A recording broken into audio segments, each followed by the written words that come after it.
At narito na naman ang mainit na balita mula sa mundo ng politika. Isang malaking balita ang umabot sa ating mga mata tungkol kay Liza Tanasmag, sa asawa ni President Kuting ng Norte Jr. na nasangkot sa isang kontrobersyal na kaso na may kinalaman sa pulburon. Ayon sa mga ulat, nilaglag na ng mga kasamahan ni Liza na nasangkot sa kalat ng pulburon sa Los Angeles ang kanilang mga kaalyado upang mapababa ang hatol ng bitay na ipinataw sa kanya. Ang mga pangyayari ay nagbigay ng malaking epekto sa mga usapin ng droga at hustisya sa bansa.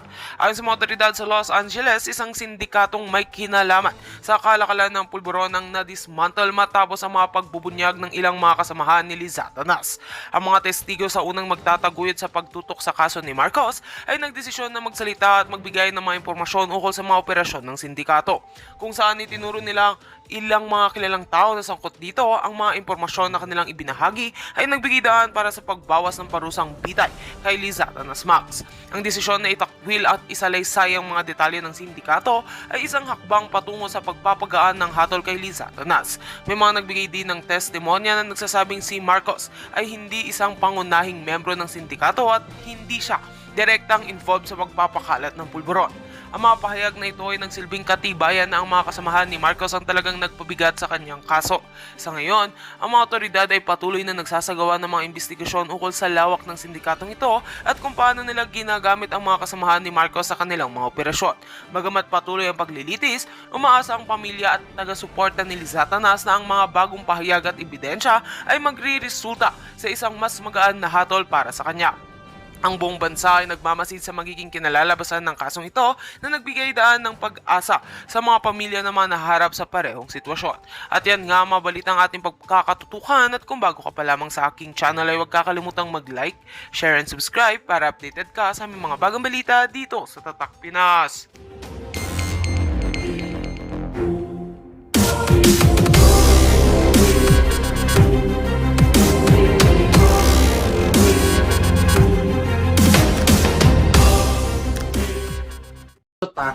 Ano gusto niyong una natin pag-usapan? Damage control, backlash kidnapping, at formalin. Parang gusto niyo yata nga pag-usapan yung formalin ni yung sinaksak sa FESLAC ni Liza Tanas. Nakita niyo ba? Nagba-viral yung ating pinost at okay, pakita natin ang FESLAC ni Liza Tanas. Ang FESLAC niya, dahil kahapon, lumabas siya sa video na kung saan yung kanilang mga bridge over troubled water dyan sa Maynila, kung saan ay nagpapanggap na kunyari may ginagawa, at syempre, nasilayan ng mga mata ng mga manunuri like me, like you, ang magang-maga na pagmumukha ni Liza Tanas. Magbibigay tayo ng paliwanag dyan dahil may mga speculation. Rainy, yes. Freshness like you, my darling. Okay? Ayan. So, ito po ang mukha ni Liza Tanas. So, kahapon, doon sa kanilang event, yung kanyang mukha ay mukhang sinapak ni Pacquiao. Alright? Sa inyong mga medical or yung mga suki ng cosmetic, siguro alam nyo to. Tingnan natin. So kasi dun sa parang binugbog ni who's that kalaban parang binugbog ang Gaga, di ba? Alam nyo, okay, tingnan pa natin. Tingnan mo, ito ay screenshot from the video. Para lang mailiwanagan ito, parang nilamukos ng mga bubuyog ang buwaka ng inang kidnapper.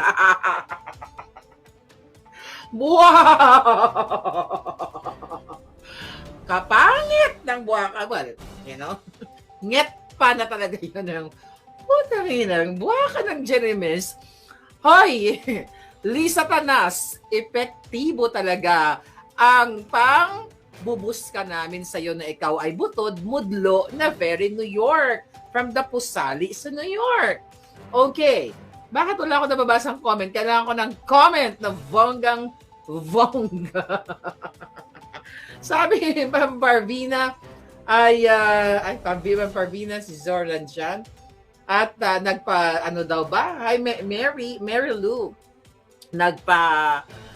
Imbalsamo. Definitely, mukha nga nagpa-imbalsa mo si Gaga. Kasi ikaw Liza Tanas, di ba? Hindi mo matanggap na kahit anong pagnanakaw mo sa kaba ng bayan, sabi ni Palangga, parang sinapak ni Mayweather. Yun ang iniisip ko kanyang boksidor eh. Si Gorgor TV nandyan, si Henry J. Excuse mo. Oh, Remy, that's for you. Okay, ganyan. So bakit ba siya ba ay sinapak ni Bangag? O siya ba ay pinutaktin ng mga bubuyog?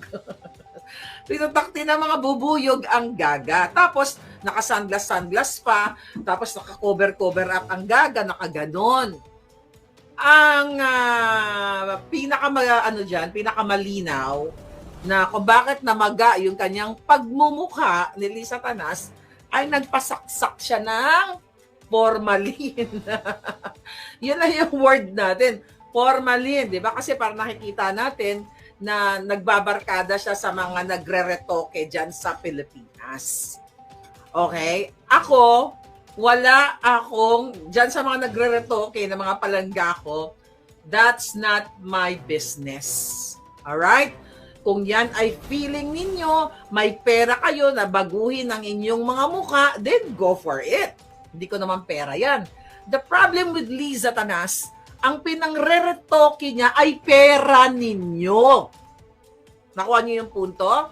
Sinalaksakan siya ng fillers, botox, or whatever. Okay? Ako at my golden age, I have to be proud that this is very organic look. This is very organic look. Walang tuslok, walang filler, walang anything.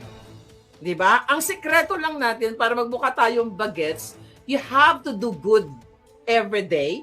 You have to laugh, to talk to your friends every day, your family, at huwag ka magnakaw, huwag ka mangidnap, huwag ka magpulburon, huwag ka laklak ng formalin. Right? Sabi ni Vitor Sontoy, parang sinapak-pakyaw. Wala ako, ulitin ko dahil sama pala, huwag kayo masaktan, wala akong problema kung gusto mo magpa-enhance ng beauty. But dito sa usapin natin, ang topic kasi natin, dapat gurgurin natin si Liza Tanas kasi nanonood yung buwakan ng Genemis na yan.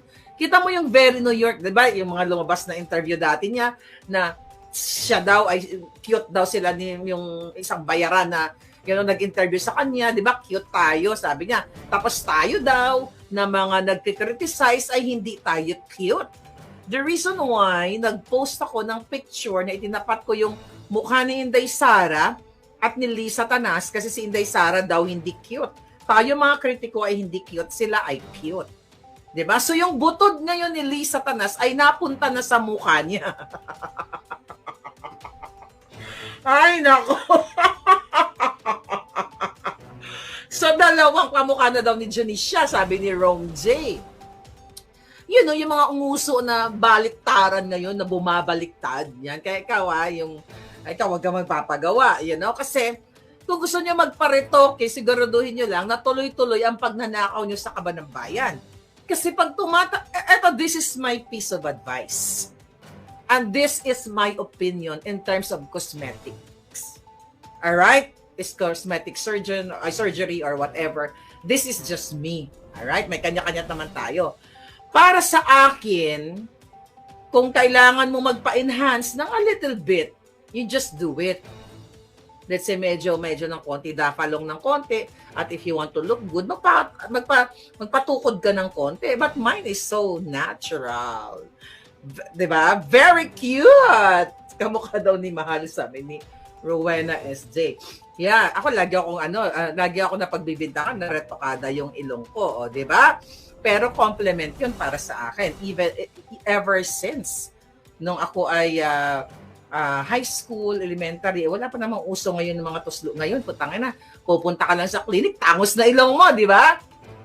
Pero choice nyo yan. Wala naman tayong problema dyan, mga dodong, mga inday. Pero si Liza Tanas, nagpatusok ng formalin, kaya namaga ang Gaga. Ang pinakamasakit sa atin, pera nyo. Pera ng bayan ang ginastos niya sa pagpatusok. Filler yan na sobrahan ang Gaga. Na insecure ang tawag dyan. Because if you feel like you're beautiful inside and out, di ba? Or in and out. Like, parang gusto ko ng in and out ngayon ah. At sabi nga, like ko sinasabi, beauty is not physical. It's not only physical. But it comes from within. Totoo yan. Hindi lahat tayo binibigyan ng parehong matangos ang ilong, pango, tagilid na ilong. Pero once you do good sa kapwa mo, kapag gumagawa ka ng kabutihan, hindi ka nangingidnap ng 2 bata mula sa Turkey. Hindi ka nang smuggle katulad ni Lee Satanas. Hindi ka gumugurgur ng PSG. Hindi ka nag-a-appoint ng inchik. Galit ka kunwari sa inchik, pero nag-a-appoint ka ng inchik katulad ni Michael Ma. Papangit ka talaga. Diba? So kahit ikaw ang mukha mo ay just an ordinary girl like me, kapag hindi ka nag-filled in the blanks sa national budget para nakawin mo ang pera ng Pilipino, maganda ka pa rin sa paningin ng kapitbahay mo, ng kaibigan mo. Because beauty is not only physical, it comes from here. Pero si Lee Satanas, di ba, beyond kafangit-fangitan ang definisyon ng kanyang pagmumuka. Karma, sabi ni, ang gaba dili gyud magsaba. Sabi, Helen Federico, tama ka. Okay? Ngayon, hindi siya sinapak ni Bangag, definitely. Kasi ang tanong ko sa inyo, sinapak ba siya ni Bangag or what? Alam natin, nagsasapakan yung mga jutang genimis na mga yan. Pero sa case ni Lee Satanas, hopeless case. Kahit natuslukin yan ng karayom, dapat natuslukin every minute beyond repair. Beyond repair, sabi ni Coffee P. That's true. Hindi na yan marirepair. Okay, ang pinakamaganda niyan, palitan niya yung mukha niya. Tanggalin niya, bakbakin ng ganyan, nagpapalit ng 16 anyos na mukha. Alam nyo, kaya ituloy nyo yung pangbubuska sa gagang yan, sa kidnapper na yan, kasi effective. Ibig sabihin, nagririnig niya tayo, lalo na yung bunganga ko, butod-mudlo, kaya nga ipapagurgur ako, kaya ka nagar ng assassin sa mga yan eh. Parang nag-feeler, sabi ni Ben Wang. Excuse me. Yes, tama ka. Yun nga, nasobrahan. Ako, may mga nakikita kasi ako sa YouTube na mga na-over, kumbaga na dislodge.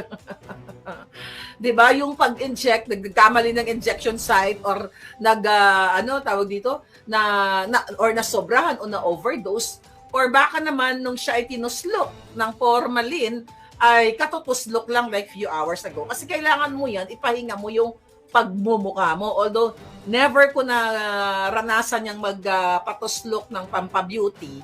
I mean, yung tawag dyan, yung mga injection site. Ang ginawa ko lang sa alindog ko na di ba, kinuwento ko sa inyo, nagpa-Morpheus 8 ako. But that's not, hindi yun hindi yun na yung parang iba-bulge yung pagmumukha mo. Para lang yun kuminis yung alindog ko. Kaya lang, hindi ko siya nagustuhan. Dahil nagkaroon ako ng allergic reaction, nagkaroon ako ng pigmentation. So, I chose right now, okay, bibigyan ko yun ng beauty tips.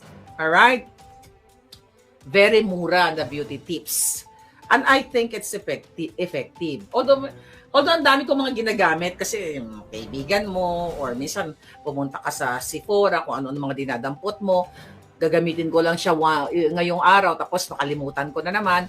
Tapos actually yung product ni Cathy is maganda also eh. Ginamit ko, wala na, ubus na. So, halo-halo and everything. But eto ang beauty tips. Gusto mo nang exfoliate or yung smooth yung skin mo, napakadali lang.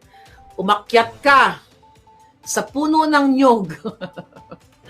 Kumuha ka ng coconut, okay? Kaskasin mo, pigain mo, gumawa ka ng coconut organic oil. Then lagyan mo ng manok kahani, although medyo mahal yung manok kahani. Ayan, Lisa, pero hindi ito effective kay Lisa Tanas kasi beyond repair nga yung pagmumukha niya. So lagyan mo a little bit of organic oil or coconut oil, darling. mula sa kabukiran, then manuka honey or whatever honey, lagay mo sa festlock mo. Pwede mo yun i-overnight o ibabad mo. Actually, dapat consistent ka lang, Ako, magaling lang ako mag-advise. Okay. Di ba, Remy? Magaling ako mag-advise, pero nakakatamad yan, sa totoo lang. Nilalagyan mo ng ganyan. Pero effective talaga. Pero ako, hindi naman ako balidosa na dapat everyday. Ay, sinasabihan nga ako ng mga friends ko, ate, mag-skincare ka na. Sabi ko, ayoko. Magkasama kami nagta-travel, kinukulit ako na mga yun. Sila naka-skincare. Ito, binigay nga sa akin to ni Remy. May mga gua siya, may mga ganun-ganon. Ate, mag-skincare ka na. Sabi ko, ayoko. Takapin na lang ako. Anyway, so maganda yon yung honey. Manuka honey, particularly manuka honey kasi maganda talaga sa skin. Pero kailangan yung gawing regular para hindi kayo magkamukha ni Lisa Tanas. Pero yun nga, the effort talaga yun mga darling. Pero it's up to you, di ba? So holy water ang kailangan ni Lisa Tanas. No, palangga. Pag binigyan mo, Evangelina Carandang, pag binigyan mo ng holy water, pag nilagyan mo ang holy water, ang mukha ni Lisa Tanas, matutunaw, magkakaroon ng mga sungay. Kasi demonya yan. Alright? So, yun. So, ayon sa ating, actually, ayon sa ating source, nagpatusok si Lisa Tanas ng formalin. Para magmukha siyang matigas na bangkay. Yan. Sabi ni Ami, masusunog daw. Allergies. Yun na lang ang word natin, formalin. Diba? Meryl Fukahuri. Now, what's our topic actually? Okay?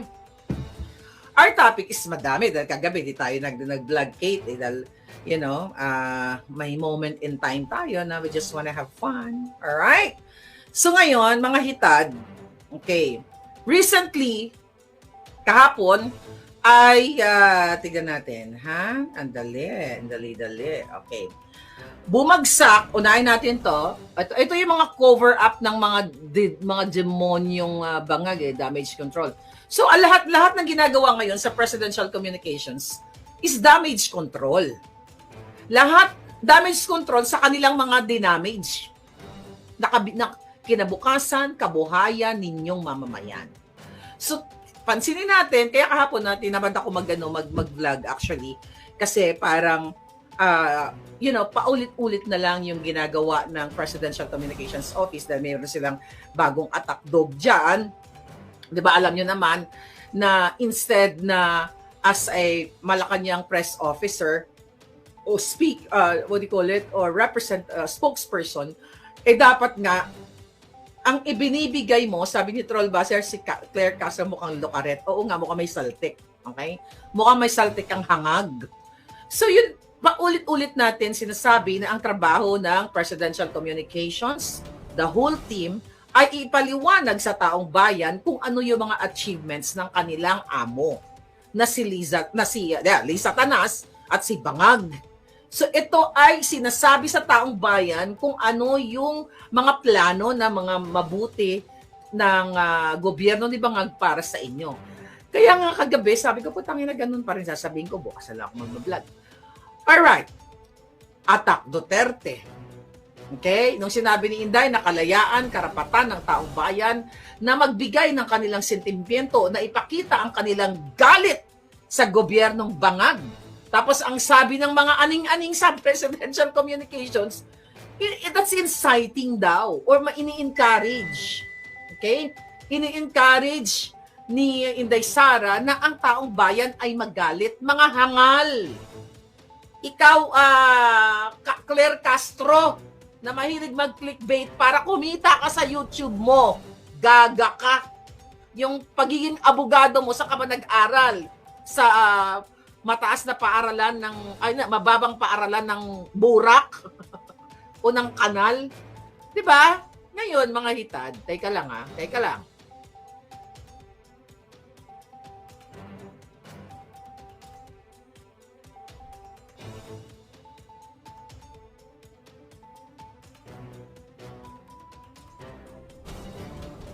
Okay, may intermission tayo, mga palangga. Ang sinasabi, nag-incite daw si Inday ng inciting to, magalit. Whatever inciting sinasabi nila. Mga hangal. Hindi na kailangan magsalita ni Sara Duterte, ni palangga natin, ni Vice President Inday Sara actually na i-express actually, at karapatan yan ng what do you call it, ng kahit sino, okay? Na i-express mo yung sentimiento mo dahil nasa batas yan, gaga. Hindi ba magagalit ang taong bayan sa kasalukuyan ngayon na mga pangyayaring kinikidnap ang mga bata? Like yung sa kidnapping ng estudyante from the British School of Manila. You have to speak up, British School of Manila. At napakasinungaling ng gobyerno ni Bangag. Una, nagpalabas sila, February 26, sinasabi nila na nagkaroon ng hot pursuit operation, na naghabulan, inahabol itong mga kidnappers na ito, at nung nakita nila, na-sense na nila na ang bata na actually you know what? Actually talagang nagsusuntukan yung kanilang mga kasinungalingan. Hindi na nakita doon nila yung bata sa gitna ng kalsada, doon sa Parañaque. Kaya may nabuti nilang kunin, iligtas ang batang 14 years old from the British School of Manila noong February 25 na hindi nga nila maipaliwanag kung morning, noon, or evening, or in the middle of the night, nagkaroon ng hot pursuit operation. Kasi nga, kasinungalingan, mga kababayan. Tapos pinagbintangan nila, according to the reports, na ang mga magulang daw ng bata ay sangkot sa pogo. Pero kasi wala na tayong pwedeng paniwalaan sa bangag na administrasyon na ito dahil sinungaling nga, walang naganap na hot pursuit noong February 25 doon sa batang 14 years old na pinutol nila yung pinky, di ba? Dahil hindi totoo na ang police o ang anti-kidnapping group, ang gobyerno, ang nag-rescue doon sa bata. Dahil February 23 pa nga lang, nagbigay na ang pamilya ng $20 million doon sa mga kidnappers based on the source na nagbigay sa atin ng information. Kaya sinungaling talaga. Pero ang punto de vista, dahil bakit sinasabi kong damage control itong mga nagaganap ngayon na ginagawa ng mga Jotang Ginimes? Mga kababayan, okay, rampant ang pangingidnap sa ating bayan. Ang presidente ninyo, at saka particularly dito sa issue na ito ng batang inutudan ang Pinky. Okay? Bakit ang presidente nyong ang presidente niyong Addictus Benedictus ay ni isang statement walang ibinigay, sa halip abala siya sa pangangampanya niya sa mga buraot niyang mga senatoriables na mga kawatan na ang karamihan sa kanila mga mambubudol, di ba? Abala yung hinayupak na presidenteng ito. Hindi niya trabaho ang mga kampanya. Ang trabaho ng presidente is secure niya ang seguridad ng mamamayang Pilipino, alagaan niya ang ating imahe sa mata ng mga international spectators na kung saan, kung safe ba ang ating bayan. Ngayon, inutod yung dali. Nakita nyo, tinakpan ko lang yung video kasi we were not, hindi tayo allowed na ipakita yung actual video dahil tatanggalin din naman ng platform yon. Dahil, violence.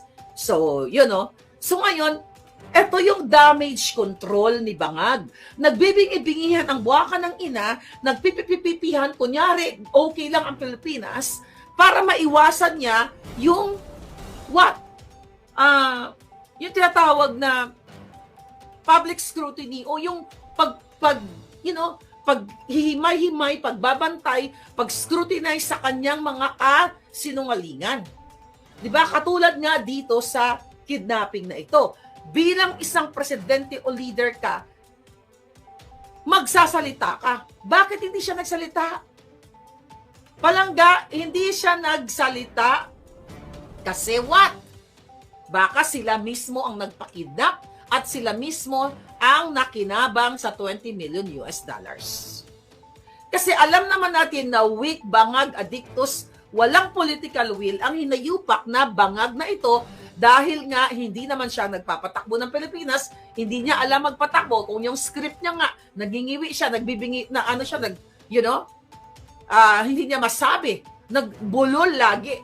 Dahil hindi naman niya sinasabuhay o iniisip yun eh.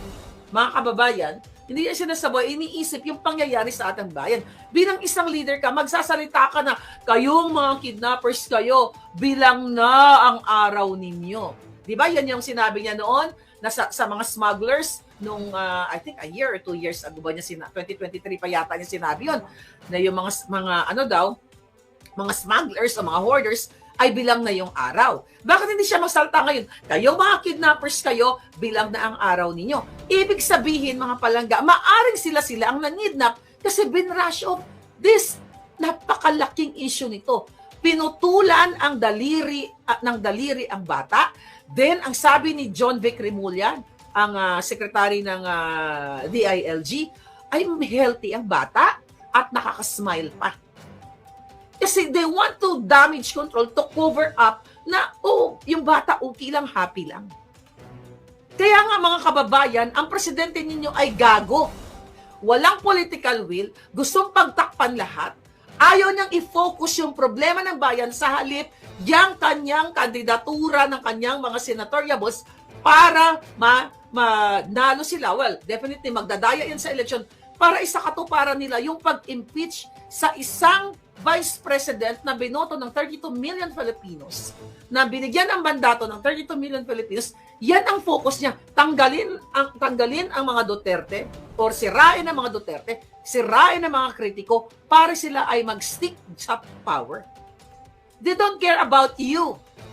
Kaya nakikidnap ang inyong mga kabataan, ang inyong mga anak. Wala siyang, pag may problema ka sa pamilya mo, you have to think the immediate solution. Paano ba natin sasolusyonan ang problemang ito? Kung ikaw, ang mga anak mo ay binuli sa eskwelahan, di ba? Gagawa ka ng paraan kung paano mo masweto ang nambuli o paano mo maipaabot sa authority na yung anak mo binuli, you have to do something or else I'll do something. Ako ang maglalagay ng batas sa kamay ko at gugurgurin ko yung lahat ng mga yan kung hindi nyo gagawin ang inyong trabaho. Pero dahil nga bangag ang presidente ninyo at ang inaatupag nila, backlash kidnapping at formalin. Parang gusto nyo yata nga pag-usapan yung formalin ni yung sinaksak sa FESLAC ni Liza Tanas. Nakita nyo ba? Nagba-viral yung ating pinost at okay, pakita natin ang FESLAC ni Liza Tanas.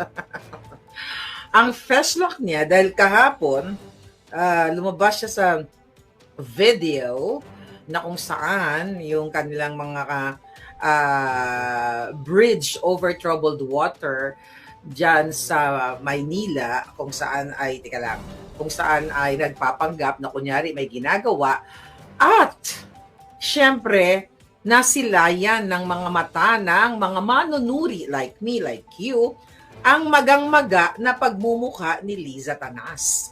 Magbibigay tayo ng paliwanag dyan dahil may mga speculation. Rainy, yes. Freshness like you, my darling. Okay? Ayan. So, ito po ang mukha ni Liza Tanas. So, kahapon, doon sa kanilang event, yung kanyang mukha ay mukhang sinapak ni Pacquiao. Alright? Sa inyong mga medical or yung mga suki ng cosmetic, siguro alam nyo to. Tingnan natin. So kasi dun sa parang binugbog ni who's that kalaban parang binugbog ang Gaga, di ba? Alam nyo, okay, tingnan pa natin. Tingnan mo, ito ay screenshot from the video. Para lang mailiwanagan ito, parang nilamukos ng mga bubuyog ang buwaka ng inang kidnapper.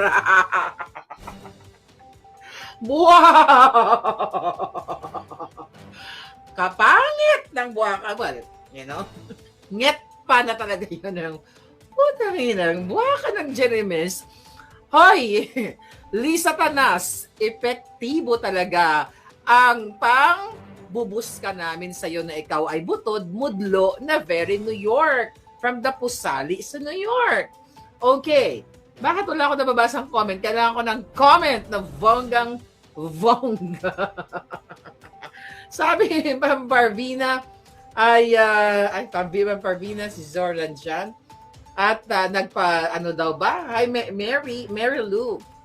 nagpa-imbalsamo, definitely, mukha nga nagpa-imbalsamo si Gaga. Kasi ikaw Liza Tanas, di ba? Hindi mo matanggap na kahit anong pagnanakaw mo sa kaba ng bayan, sabi ni Palangga, parang sinapak ni Mayweather. Yun ang iniisip ko kanyang boksidor eh. Si Gorgor TV nandyan, si Henry J. Excuse mo. Oh, Remy, that's for you. Okay, ganyan. So bakit ba siya ba ay sinapak ni Bangag? O siya ba ay pinutakti ng mga bubuyog? Pinutakti ng mga bubuyog ang Gaga. Tapos naka-sunglass pa, tapos naka-cover up ang Gaga, nakaganon. Ang pinakamalinaw na kung bakit namaga yung kanyang pagmumukha ni Liza Tanas ay nagpasaksak siya ng formalin. Yun na yung word natin. Formalin, di ba? Kasi parang nakikita natin na nagbabarkada siya sa mga nagre-retoke dyan sa Pilipinas. Okay? Ako, wala akong, dyan sa mga nagre-retoke na mga palangga ko, that's not my business. Alright? Kung yan ay feeling ninyo, may pera kayo na baguhin ang inyong mga mukha, then go for it. Hindi ko naman pera yan. The problem with Liza Tanas, ang pinangre-retoke niya ay pera ninyo. Nakuha niyo yung punto? Sinalaksakan siya ng fillers, botox, or whatever. Okay? Ako at my golden age, I have to be proud that this is very organic look. This is very organic look. Walang tuslok, walang filler, walang anything. Diba? Ang sekreto lang natin para magbuka tayong bagets, you have to do good every day. You have to laugh, to talk to your friends every day, your family, at huwag ka magnakaw, huwag ka mangidnap, huwag ka magpapulburon, huwag ka laklak ng formalin. Right? Sabi ni Vitor Sontoy, parang sinapak ni Pacquiao. Wala ako, ulitin ko dahil sa mga palaga, huwag kayo masaktan, wala akong problema kung gusto mo magpa-enhance ng beauty. But dito sa usapin natin, ang topic kasi natin, dapat gurgurin natin si Liza Tanas kasi nanonood yung buwaka ng Genemis na yan.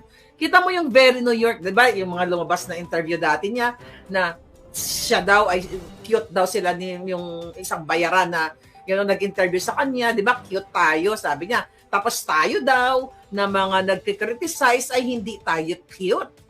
The reason why nag-post ako ng picture na itinapat ko yung mukha ni Inday Sara at ni Liza Tanas kasi si Inday Sara daw hindi cute. Tayo mga kritiko ay hindi cute, sila ay cute. Diba? So yung butod ngayon ni Liza Tanas ay napunta na sa mukha niya. Ay, nako. So dalawang kamukha na daw ni Janisha, sabi ni Rome J.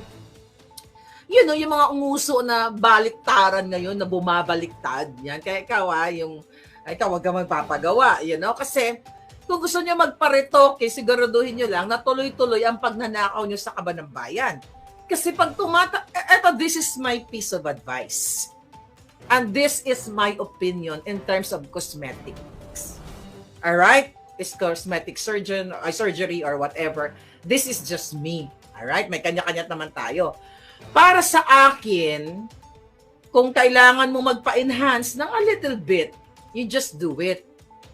Let's say medyo ng konti, dapalong ng konti, at if you want to look good, magpatukod ka ng konti. But mine is so natural. Diba? Very cute! Kamukha daw ni Mahal, sabi ni Rowena SJ. Yeah, ako lagi ako napagbibintangan na retokada yung ilong ko, diba? Pero compliment yun para sa akin. Ever since, nung ako ay high school, elementary, wala pa namang uso ngayon ng mga tuslo. Ngayon, putangin na, pupunta ka lang sa clinic, tangos na ilong mo, di ba? Pero choice na yan. Wala naman tayong problema dyan, mga dodong, mga inday. Pero si Liza Tanas, nagpatusok ng formalin, kaya namaga ang Gaga. Ang pinakamasakit sa atin, pera nyo. pera ng bayan ang ginastos niya sa pagpatuslok. Filler yan na sobrahan ang gaga. Na insecure ang tawag siyan. Because if you feel like you're beautiful inside and out, di ba? Or in and out. Like, parang gusto ko ng in and out ngayon At sabi nga, like ko sinasabi, beauty is not physical. It's not only physical. But it comes from within. Totoo yan. Hindi lahat tayo binibigyan ng parehong mataangos ang ilong, pango, tagilid na ilong. Pero once you do good sa kapwa mo, kapag gumagawa ka ng kabutihan, hindi ka nangingidnap ng 2 bata mula sa Turkey. Hindi ka nang smuggle katulad ni Lisa Tanas. Hindi ka gumugurgur ng PSG. Hindi ka nag-a-appoint ng inchik. Galit ka kunwari sa inchik, pero nag-a-appoint ka ng inchik katulad ni Michael Ma. Papangit ka talaga. Diba? So kahit ikaw ang mukha mo ay just an ordinary girl like me, kapag hindi ka nag-filled in the blanks sa national budget para nakawin mo ang pera ng Pilipino, maganda ka pa rin sa paningin ng kapitbahay mo, ng kaibigan mo. Because beauty is not only physical, it comes from here. Pero si Lisa Tanas, 'di ba? Beyond kafangit-fangitan ang definisyon ng kanyang pagmumuka. Karma, sabi ni ang gaba dili gyud magsaba. Sabi Helen Federico, tama ka. Okay? Ngayon, hindi siya sinapak ni Bangag, definitely. Kasi ang tanong ko sa inyo, sinapak ba siya ni Bangag or what? Alam natin, nagsasapakan yung mga jutang genemis na mga yan. Pero sa case ni Lisa Tanas, hopeless case. Kahit natuslukin yan ng karayom, dapat natuslukin every minute, beyond repair. Beyond repair, sabi ni Coffee P. That's true. Hindi na yan marirepair. Okay, ang pinakamaganda niyan, palitan niya yung mukha niya. Tanggalin niya, bakbakin ng ganyan, nagpapalit ng 16 anyos na mukha. Alam nyo, kaya ituloy nyo yung pangbubuska sa gagang yan, sa kidnapper na yan, kasi effective. Ibig sabihin, nagririnig niya tayo, lalo na yung bunganga ko, butod-mudlo, kaya nga ipapagurgur ako, kaya ka nagar ng assassin sa mga yan eh. Parang nag-feeler, sabi ni Ben Wang. Excuse me. Yes, tama ka. Yun nga, nasobrahan. Ako, may mga nakikita kasi ako sa YouTube na mga na-over, kumbaga na dislodge. Diba? Yung pag-inject, nagkamali ng injection site or tawag dito, or nasobrahan o na-overdose, or baka naman nung siya ay tinuslok ng formalin, ay katutuslok lang like few hours ago. Kasi kailangan mo yan, ipahinga mo yung pagmumukha mo. Although, never ko na ranasan yung magpatuslok ng pampa-beauty. I mean, yung tawag dyan, yung mga injection site. Ang ginawa ko lang sa alindog ko na di ba, kinuwento ko sa inyo, nagpa-Morpheus 8 ako. But that's not, hindi yun hindi yun na yung parang iba-bulge yung pagmumukha mo. Para lang yun kuminis yung alindog ko. Kaya lang, hindi ko siya nagustuhan. Dahil nagkaroon ako ng allergic reaction, nagkaroon ako ng pigmentation. So, I chose right now, okay, bibigyan ko kayo ng beauty tips. Alright? Very mura na beauty tips. And I think it's effective. Although ang dami ko mga ginagamit kasi yung kaibigan mo or minsan pumunta ka sa Sephora kung ano mga dinadampot mo, gagamitin ko lang siya ngayong araw tapos makalimutan ko na naman. Tapos actually yung product ni Cathy is maganda also ginamit ko wala na, ubos na. So halo-halo and everything, but eto ang beauty tips. Gusto mo nang exfoliate or yung smooth yung skin mo, napakadali lang. Umakyat ka sa puno ng nyog. Kumuha ka ng coconut, okay? Kaskasin mo, pigain mo, gumawa ka ng coconut organic oil. Then lagyan mo ng Manuka honey, although medyo mahal yung Manuka honey. Ayan, Lisa, pero hindi ito effective kay Lisa Tanas Kasi beyond repair nga yung pagmumukha niya. So, lagyan mo a little bit of organic oil or coconut oil, darling, mula sa kabukiran, then manuka honey or whatever honey, lagyan mo sa feslak mo. Pwede mo yun i-overnight o ibabad mo. Actually, dapat consistent ka lang, Ako, magaling lang ako mag-advise. Okay. Di ba, Remy? Magaling ako mag-advise, pero nakakatamad yan, sa totoo lang. Nilalagyan mo ng ganyan. Pero effective talaga. Pero ako, hindi naman ako balidosa na dapat everyday. Ay, sinasabihan niya ako ng mga friends ko, ate, mag-skincare ka na. Sabi ko, ayoko. Magkasama ka nagta-travel, kinukulit ako na mga yun. Sila naka-skincare. Ito, binigay nga sa akin to ni Remy. May mga guasya, may mga ganun-ganon. Ate, mag-skincare ka na. Sabi ko, ayoko. Kakapin na lang ako. Anyway, so maganda yon yung honey. Manuka honey, particularly manuka honey kasi maganda talaga sa skin.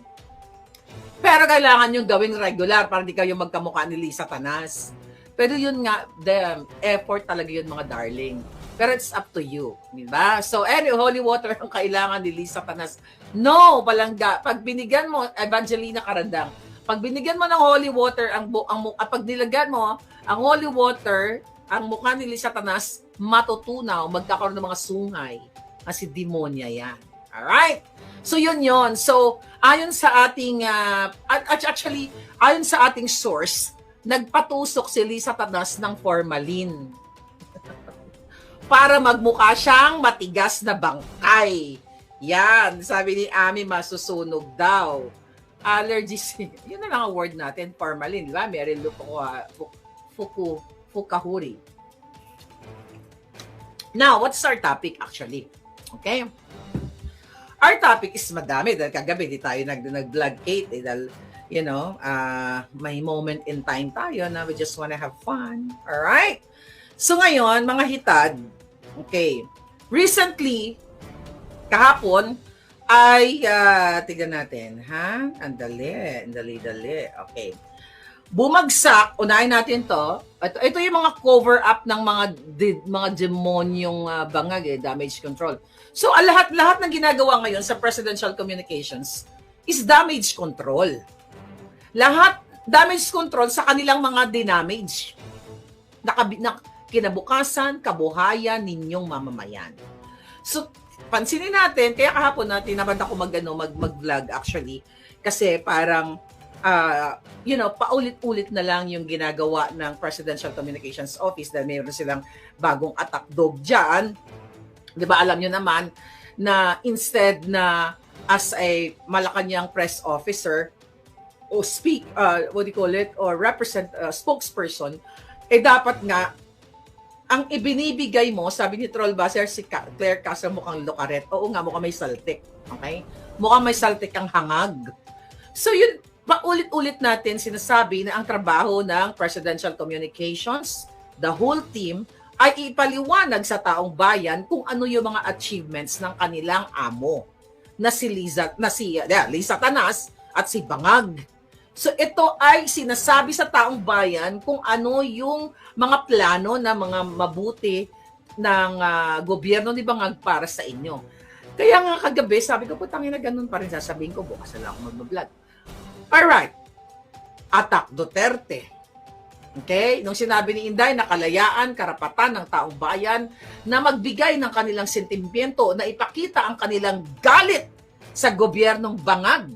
Tapos ang sabi ng mga aning-aning sa presidential communications, that's inciting daw or ini-encourage. Okay? Ini-encourage ni Inday Sara na ang taong bayan ay magalit. Mga hangal. Ikaw, Claire Castro, na mahilig mag-clickbait para kumita ka sa YouTube mo. Gaga ka. Yung pagiging abogado mo, sa ka ba nag-aral? Sa mataas na paaralan mababang paaralan ng Burak o ng Kanal? 'Di ba? Ngayon, mga hitad, teka lang.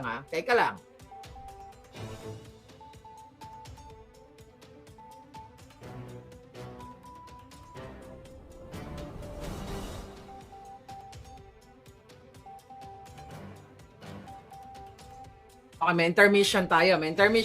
Nga palangga. Ang sinasabi, nag-incite daw si Inday ng inciting to, magalit. Whatever inciting sinasabi nila. Mga hangal. Hindi na kailangan magsalita ni Sara Duterte, ni palangga natin, ni Vice President Inday Sara, actually, na i-express, actually, at karapatan yan ng what do you call it, ng kahit sino, okay, na i-express mo yung sentimiento mo dahil nasa batas yan, gaga. Hindi ba magagalit ang taong bayan sa kasalukuyan ngayon na mga pangyayaring kinikidnap ang mga bata? Like yung sa kidnapping ng estudyante from the British School of Manila. You have to speak up. British School of Manila. At, napakasinungaling ng gobyerno ni Bangag. Una, nagpalabas sila February 26, sinasabi nila na nagkaroon ng hot pursuit operation na naghabulan, inahabol itong mga kidnappers na ito, at nung nakita nila, na sense na nila na ang bata na actually you know what? Actually talagang nagsusuntukan yung kanilang mga kasinungalingan. Hindi na nakita doon nila yung bata sa gitna ng kalsada, doon sa Parañaque. Kaya minabuti nilang kunin, iligtas ang batang 14 years old from the British School of Manila noong February 25 na hindi nga nila maipaliwanag kung morning, noon, or evening, or in the middle of the night, nagkaroon ng hot pursuit operation. Kasi nga kasinungalingan, mga kababayan. Tapos pinagbintangan nila, according to the reports, na ang mga magulang daw ng bata ay sangkot sa pogo. Pero kasi wala na tayong pwedeng paniwalaan sa bangag na administrasyon na ito dahil sinungaling nga, walang naganap na hot pursuit noong February 25 doon sa batang 14 years old na pinutol nila yung pinky, di ba? Dahil hindi totoo na ang police o ang anti-kidnapping group, ang gobyerno, ang nag-rescue doon sa bata. Dahil February 23 pa nga lang, nagbigay na ang pamilya ng $20 million doon sa mga kidnappers based on the source na nagbigay sa atin ng information. Kaya sinungaling talaga. Pero ang punto de vista, dahil bakit sinasabi kong damage control itong mga nagaganap ngayon na ginagawa ng mga Jotang Ginimes? Mga kababayan, okay, rampant ang pangingidnap sa ating bayan. Ang presidente ninyo, at saka particularly dito sa issue na ito ng batang inutudan ang Pinky. Okay? Bakit ang presidente nyong ang presidente nyong Addictus Benedictus ay ni isang statement walang ibinigay, sa halip abala siya sa pangangampanya niya sa mga buraot niyang mga senatoriables na mga kawatan na ang karamihan sa kanila mga mambubudol, di ba? Abala yung hinayupak na presidenteng ito. Hindi niya trabaho ang mga kampanya. Ang trabaho ng presidente is secure niya ang seguridad ng mamamayang Pilipino, alagaan niya ang ating imahe sa mata ng mga international spectators na kung safe ba ang ating bayan. Ngayon, inutod yung dali. Nakita nyo, tinakpan ko lang yung video kasi we are not, hindi tayo allowed na ipakita yung actual video dahil tatanggalin din naman ng platform yon. Dahil, violence. So, so ngayon, ito yung damage control ni Bangag. Nagbibingi-bingihan ang buwaka ng ina, nagpipipipihan, kunyari, okay lang ang Pilipinas, para maiwasan niya yung yung tinatawag na public scrutiny o yung paghihimay-himay, pagbabantay, pag-scrutinize sa kanyang mga kasinungalingan. 'Di ba? Katulad nga dito sa kidnapping na ito. Bilang isang presidente o leader ka, magsasalita ka. Bakit hindi siya nagsalita? Palangga, hindi siya nagsalita kasi baka sila mismo ang nagpakidnap at sila mismo ang nakinabang sa $20 million. Kasi alam naman natin na weak, Bangag, Addictus, walang political will ang hinayupak na Bangag na ito Dahil nga, hindi naman siya nagpapatakbo ng Pilipinas, hindi niya alam magpatakbo. Kung yung script niya nga, nagingiwi siya, nagbibingi, na ano siya, hindi niya masabi. Nagbulol lagi. Dahil hindi naman niya sinasabuhay o iniisip yun eh. Mga kababayan, hindi niya sinasabuhay, iniisip yung pangyayari sa ating bayan. Bilang isang leader ka, magsasalita ka na, kayong mga kidnappers kayo, bilang na ang araw ninyo. Di ba? Yan yung sinabi niya noon na sa mga smugglers nung, I think, a year or 2 years ago ba niya, 2023 pa yata niya sinabi yun, na yung mga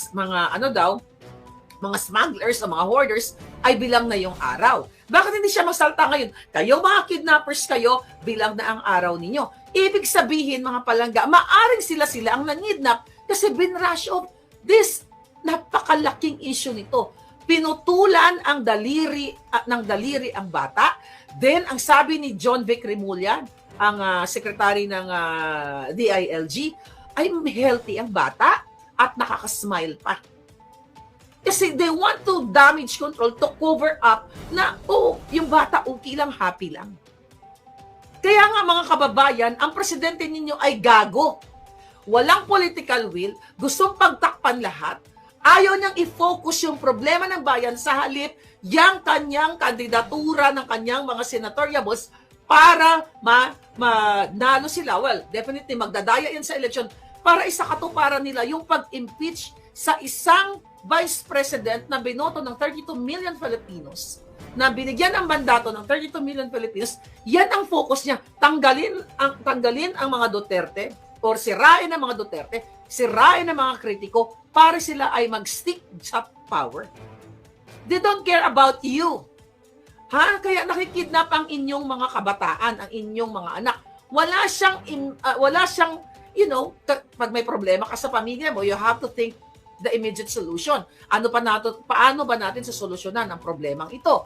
Kung ikaw, ang mga anak mo ay binuli sa eskwelahan, di ba? Gagawa ka ng paraan kung paano mo masweto ang nabuli o paano mo paabot sa authority na yung anak mo binuli, you have to do something or else I'll do something. Ako ang maglalagay ng batas sa kamay ko at gugurgurin ko yung lahat ng mga yan kung hindi nyo gagawin ang inyong trabaho. Pero dahil nga bangag ang presidente ninyo at ang inaatupag nila